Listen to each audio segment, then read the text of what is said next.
നൈജീരിയയിലെ ഔച്ചി കത്തോലിക്ക രൂപതയുടെ കീഴിലുള്ള സെമിനാരിയിൽ നിന്ന് 3 വൈദിക വിദ്യാർത്ഥികളെ തട്ടിക്കൊണ്ടുപോയി.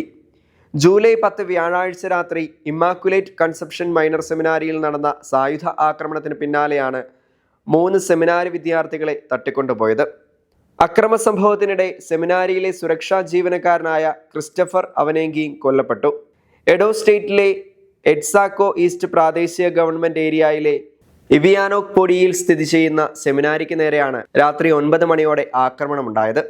നിരവധി തോക്കുധാരികൾ ഉൾപ്പെടുന്ന സംഘമാണ് ആക്രമണം നടത്തിയത്. 3 വൈദിക വിദ്യാർത്ഥികളെ ഘോരമായ വനപ്രദേശത്തേക്കാണ് തട്ടിക്കൊണ്ടുപോയതെന്ന് ഓച്ചി രൂപതയുടെ കമ്മ്യൂണിക്കേഷൻസ് ഡയറക്ടർ ഫാദർ പീറ്റർ എഗിലേവ വ്യക്തമാക്കി. ACI ആഫ്രിക്കയുമായി സംസാരിക്കുകയായിരുന്നു അദ്ദേഹം. സെമിനാരിക്ക് ചുറ്റുമുള്ള സുരക്ഷാ നടപടികൾ കർശനമാക്കുന്നതുവരെ മറ്റൊരു പ്രദേശത്തേക്ക് വൈദിക വിദ്യാർത്ഥികളെ മാറ്റിപ്പാർപ്പിച്ചതായി നൈജീരിയൻ കത്തോലിക്ക സഭാ നേതൃത്വം വെളിപ്പെടുത്തി.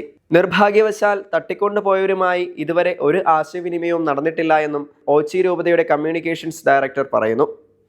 സെമിനാരി വിദ്യാർത്ഥികളുടെ വേഗത്തിലുള്ള മോചനത്തിനായി പ്രാർത്ഥനകൾ അഭ്യർത്ഥിച്ച് നൈജീരിയൻ മെത്രാൻ സമിതിയും രംഗത്ത് വന്നിട്ടുണ്ട്.